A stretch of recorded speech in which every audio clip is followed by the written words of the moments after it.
Hello dear students, today we are going to read our third lesson of Hornbill, Discovering Tut, the saga continues. बेटे ये lesson जो है हमारा हमें बहुत पीछे हिस्ट्री में लेके जाने वाला है. कैन यू इमेजिन कितना पीछे, 3300 साल पीछे.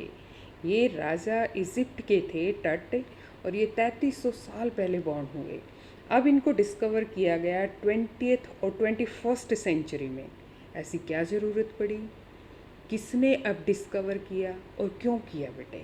ये बहुत सारे प्रश्न हैं जो कि अनआंसर्ड हैं लेसन में, तो हम उनको देखेंगे कि कैसे और क्यों ज़रूरत पड़ी. और इनसे रिलेटेड जो सागा है, मीन्स एक लॉन्ग स्टोरी जिसको हम महागाथा कहते हैं, वो अभी भी कंटिन्यू है. और वो क्यों कंटिन्यू है, ये लेसन बच्चों बहुत इन्फॉर्मेटिव है. पेशेंस के साथ आप इसको लिसन करेंगे और will get to know a lot here. ये लेसन हमारा A.R. विलियम्स ने लिखा है और राइटर हमारे ये हैं. तो ये बेटे ये लेसन बात करता है आर्कियोलॉजी की. अब आर्कियोलॉजी कितने बच्चों को पता है क्या होता है. Archaeology is the study of past by excavation and analysis of its material found there. पुरानी चीज़ें जब खुदाई की जाती है तो बहुत सारी पुरानी चीज़ें मिलती हैं. फिर उन चीज़ों का, उन मटेरियल्स का क्या किया जाता है, एनालिसिस किया जाता है, जिसको हम क्या कहते हैं, आर्कियोलॉजी. ये एक सब्जेक्ट के रूप में भी है जिसको बहुत सारे बच्चे जो हैं परस्यू कर रहे हैं.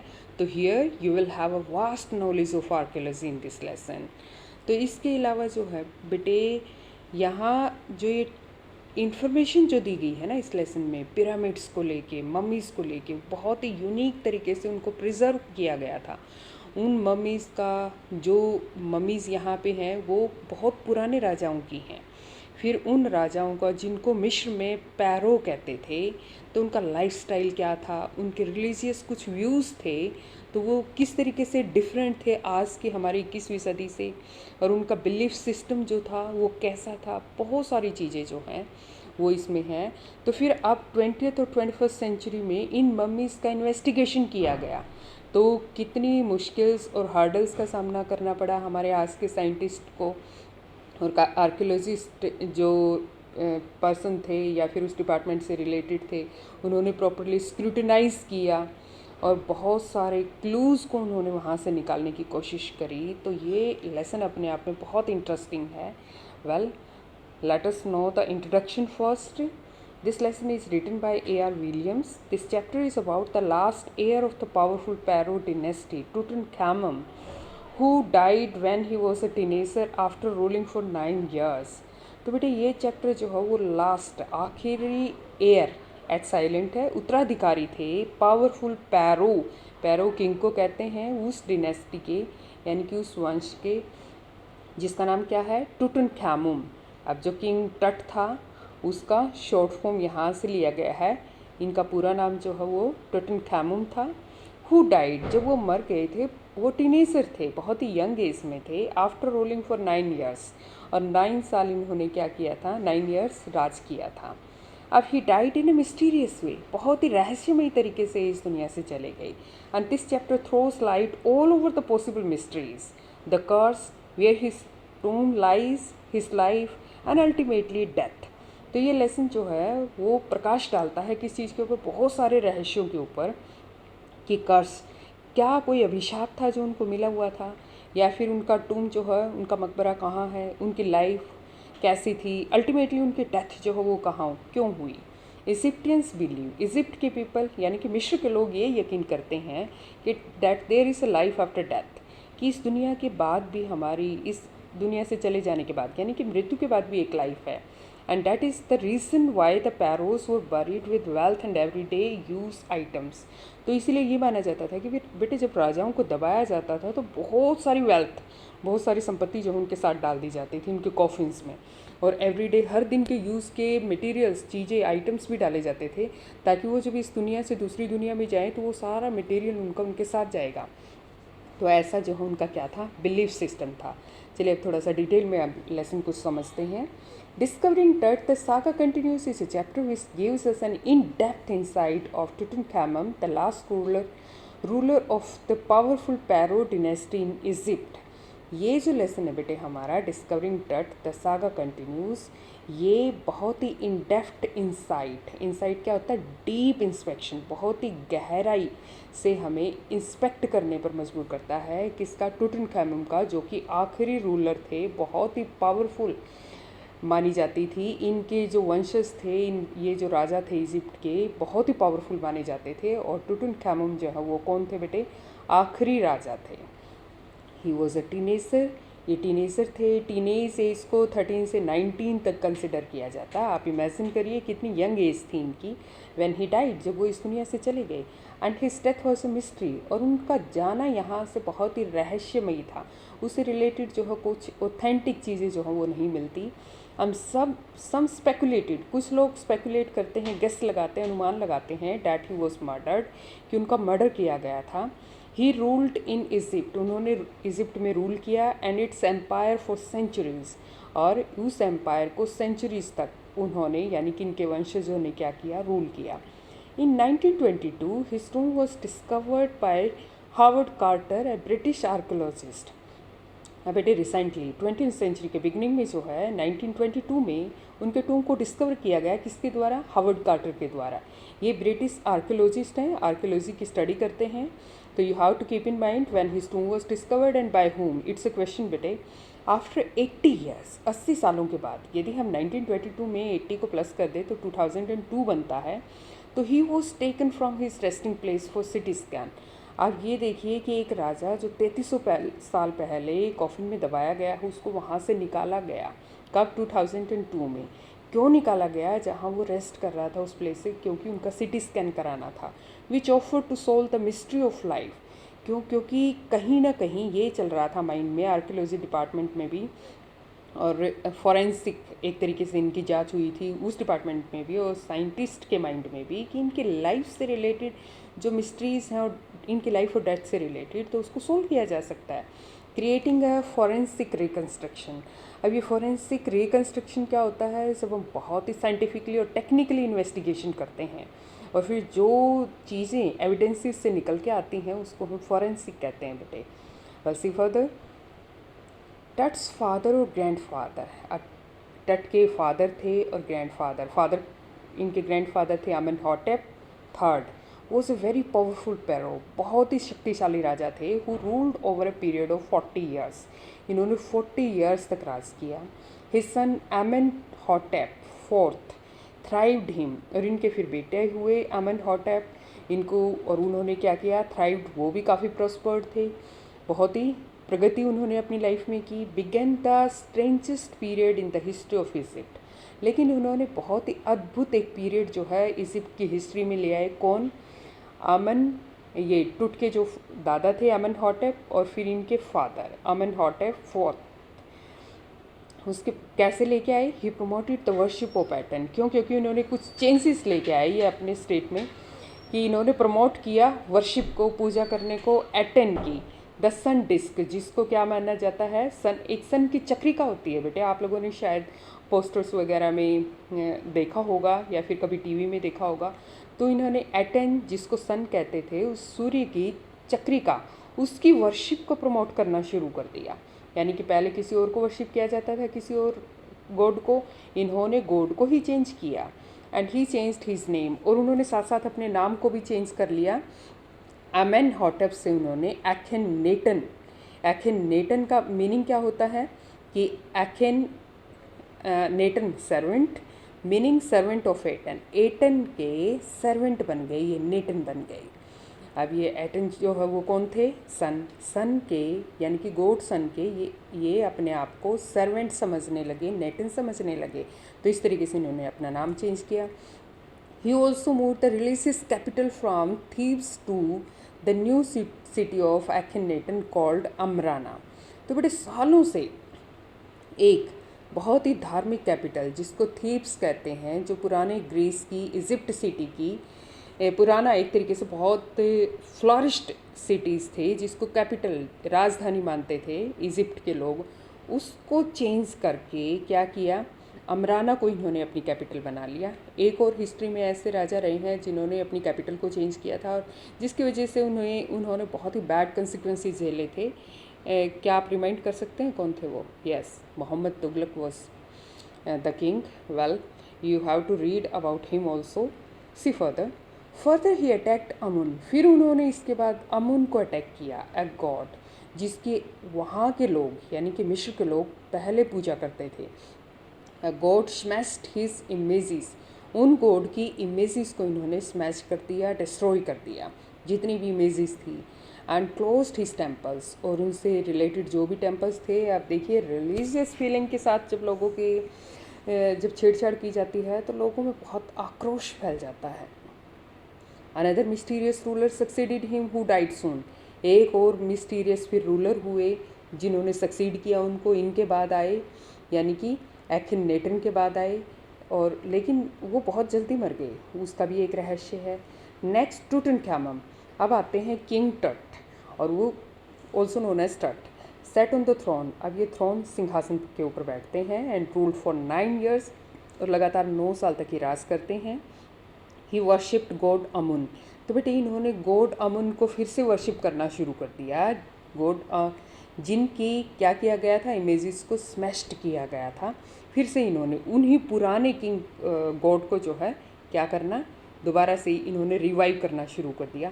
However he died mysteriously. लेकिन ये राजा टट भी जो है बहुत ही मिस्टीरियसली रहस्यमयी तरीके से मर गए. क्यों, कैसे, पता नहीं किसी को. When Tut's mummified body was discovered. अब क्या किया कि टट की जो ममीफाइड, ममी क्या होता है, डेड बॉडी. डेड बॉडी को क्या किया जाता है, जब मम्मी की तरह उसको यानी कि एक कॉफिन में, जिस तरीके से पुराना रिवाज था मिस्र में, तो वैसे उनकी बॉडी को मम्मी बना के उसमें कॉफिन में डाल के बंद कर दिया गया था. और काफ़ी सारी चीज़ें उसमें डाली गई थी. तो वो किंग की बॉडी को जब डिस्कवर किया जाता है तो he was laid with lots of gold. तो उसकी बॉडी के साथ पता है क्या क्या मिलता है बच्चों, काफ़ी सारा गोल्ड और वेल्थ, बड़ी सारी संपत्ति, एवरीडे आइटम्स, हर रोज़मर्रा के जो आइटम्स होते हैं, लाइक ब्रॉन्ज रेजर, यहाँ तक कि रेजर भी डाला गया था. काफ़ी सारे games, clothes and cases of food, खाने के बड़े सारे केसेस, और वाइन भी. और Carter discovered him after searching for many years. बहुत सालों तक कार्टर जो है वो डिस्कवर करते रहे. क्यों डिस्कवर करते रहे, क्योंकि 600 से ज़्यादा ममीज़ हैं मिस्र में. अब वहाँ पे किस 600 आप इमेजिन कर सकते हैं कितनी ज़्यादा होती हैं. तो फिर वहाँ इन्होंने ढूंढा कि किंग टट की मम्मी कौन सी है, तो वो भी बहुत ईयर्स लगे इनको ढूंढने में. After researching on the treasures. और फिर जब वो ट्रेजर जो ये खजाना इनके साथ मम्मी के अंदर मिलता है उसकी को रिसर्च किया गया उसके ऊपर. He decided to investigate his 3 nested coffin. तो उसने निश्चय किया कि वो इन्वेस्टिगेट करेंगे 3 परतक कॉफिन को. तो 3 लेयर्स थी बेटे इनकी कॉफिन की. लेयर एक कॉफिन, फिर उसके अंदर कॉफिन, फिर उसके अंदर एक और coffin. And some parts of the Tut's treasure in it. और उसमें काफ़ी सारा खजाना डला हुआ था, तो उसके कुछ पार्ट को इन्होंने क्या किया, इन्वेस्टिगेट किया. His tomb was rock cut. इनका टूम जो था वो किसी पत्थर को काट के बनाया गया था. 26 फीट अंडरग्राउंड, 26 फीट नीचे ज़मीन में. Which had wall paintings. और जिसकी दीवारों के ऊपर भी पेंटिंग की गई थी. तो बहुत लंबा समय लगाते थे लोग मिस्र के, उनके राजाओं के मरने के बाद भी किस तरीके से उनको ममीफाई करना है. Well, on the outer coffin. फिर जो बाहरी कॉफिन था उसमें टट्स फेस वॉज गिल्डेड. टट का फेस बनाया गया था जो चमकता हुआ चेहरा था राजा का. और इन द फर्स्ट कॉफिन, और यदि पहले कॉफिन की बात करें तो he found the garlands of olives. तो उसमें जैतून की, आपको पता है कि ये ट्री होता है, इस पर फ्लावर्स आते हैं, बहुत ही यूज़फुल, जिससे ऑयल भी बनता है. तो उसकी गार्लैंड्स, माला बनाई गई थी. लोटस पेटल्स, तो कमल की पंखड़ियाँ थी. एंड कॉर्न फ्लावर्स, और कॉर्न फ्लावर्स भी उसके अंदर डाले गए थे. It showed that he was buried in the months of March and April. तो ये लगता है, पता अंदाज़ा लगाया जा सकता है इससे कि उनकी या तो मार्च या अप्रैल महीने में क्या हुई होगी, डेथ हुई होगी. क्यों, क्योंकि ये जो प्लांट्स हैं और ये जो फ्लावर्स हैं वो मार्च और अप्रैल में ही फ्लरिश होते हैं. The third and the final coffin put Carter into trouble. लेकिन तीसरा और जो फाइनल कॉफिन था उसने कार्टर को भी ट्रबल में, मुश्किल में डाल दिया समझने में. The resins used to cement to the bottom of the solid gold coffin was hardened enough making it impossible to move. तो बेटे देखिए उन्होंने क्या टेक्निकल चीज़ यूज़ की थी. रेजन्स, किशमिश को बहुत सारी तादाद में डाला गया था कॉफ़िन के अंदर। फिर उन किशमिश की वजह से क्या हुआ कि किंग टट की बॉडी सीमेंट की तरह बॉटम में उस कॉफ़िन के बॉटम पे चिपक जाती है, बिल्कुल सॉलिड गोल्ड। वहाँ पे वो सोने के बने हुए ताबूत थे वो, जिनके अंदर राजा को लेटाया गया था, और इतनी हार्डन हो जाती है कि वो बहुत ज़्यादा हथौड़े तक यूज़ करते हैं, उसके बावजूद भी उसकी बॉडी को उससे क्या नहीं किया जा सकता, मूव नहीं किया जा सकता था। He put the coffin in the sun for several hours in hope for the raisins to loosen up, but it didn't work.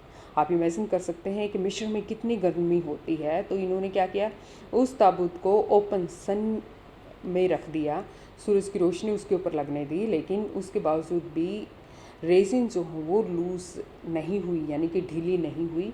वहाँ से राजा की बॉडी को रिमूव जो है वो इतना ईजिली नहीं किया जा सका। Finally he remove the resins with the help of chisel and hammer.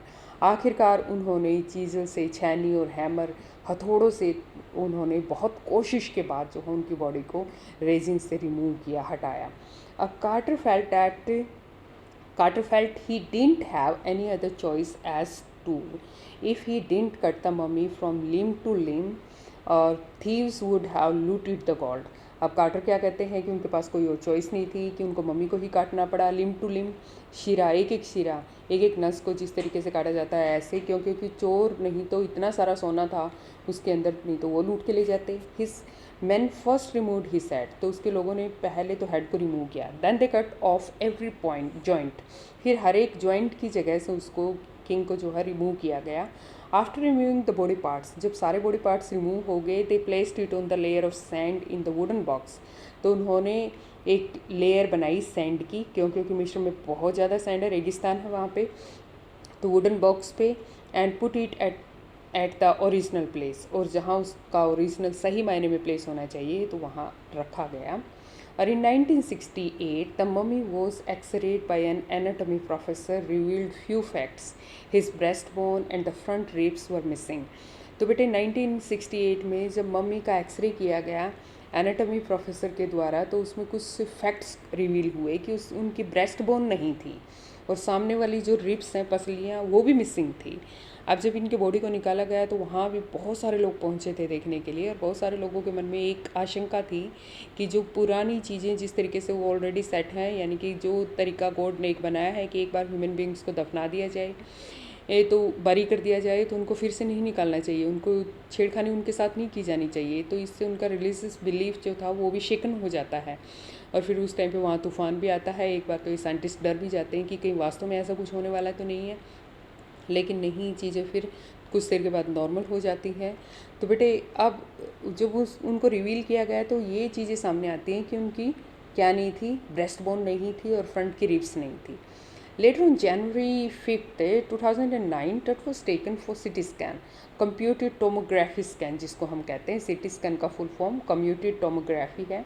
तो 5 जनवरी को 2009 में टूट को CT स्कैन के लिए फिर से लेके जाया गया, which takes hundreds of X-rays. आपको पता है कि CT स्कैन में हर तरीके से, यानी कि हर एंगल से हंड्रेड्स ऑफ, एक साथ सैकड़ों की तादाद में एक्सरे होते हैं उसमें, एंड क्रिएट्स 3 डायमेंशनल इमेजेस, और 3 आयाम से उनकी इमेजेस को क्या किया गया, क्रिएट किया गया। And the night of the scan the workman carried his body from the टूम in a box, और फिर उस रात को जिस रात स्कैन किया जाना था, वर्कमैन जो है उसकी बॉडी को फिर टॉम बॉक्स में जो रखी हुई थी उस टॉम से निकाल कर लेके आए। दे क्लाइम्ड रैम्प, फिर वो रैम्प पे चढ़ते हैं, स्टेयर्स, फिर स्टेयर्स पे, and lifted it on a hydraulic trailer, hydraulic trailer पे वो उसको डाल के लेके जाते हैं। डैट हेल्ड द स्कैनर, जिसमें स्कैनर ही रखा हुआ था। The scanner stop working, we paused the procedure. अब एक बार तो स्कैनर भी बंद हो जाता है, जिससे वर्किंग जो हो वो बंद हो जाती है, वो प्रोसेस ही स्टॉप हो जाती है। After using a pair of spare fan, फिर वहाँ स्पेयर फैन वो यूज़ करते हैं। The scan was finally done, फिर स्कैनिंग की जाती है। After 3 hours his body was taken back to his tomb, फिर 3 घंटे के बाद उसकी बॉडी को फिर से टूम में वापसी डाल दिया जाता है। Where his body is resting in peace, जहाँ आज उनकी बॉडी जो है कहाँ शांति से फिर रेस्ट कर रही है। तो बेटे ये 2005 में आया था, तो ये चीज़ हमने टीवी पे उस टाइम पे लाइव देखी थी। तो उस टाइम पे बड़ा इन चीज़ों को लेके जो है काफ़ी हंगामा भी हुआ था, लेकिन फैक्ट्स जिस तरीके से साइंटिस्ट सोच रहे थे कि वो रिवील कर पाएंगे, तो वो चीज़ें उतनी साइंटिस्ट के हाथ नहीं लगी, लेकिन फिर भी एक चीज़ के ऊपर जो है उन्होंने क्या किया कि उन्होंने कम से कम उस चीज़ को समझने की कोशिश की कि वास्तव में क्या इतने साल पहले पुरानी चीज़ों को भी क्या समझा जा सकता है, क्या उनके बारे में डिस्कवरी जो हो वो की जा सकती है। लेकिन वो जो किंग की डिस्कवरी थी डैट इज़ स्टिल कंटिन्यू, वो अभी भी कंटिन्यू है। अब वो आगे आप उसके ऊपर शायद और रिसर्च कभी हो तो और ज़्यादा फैक्ट्स जो हों वो सामने आए। Well guys, here ends your lesson. I hope you understood it. Well, thank you. Have a nice time.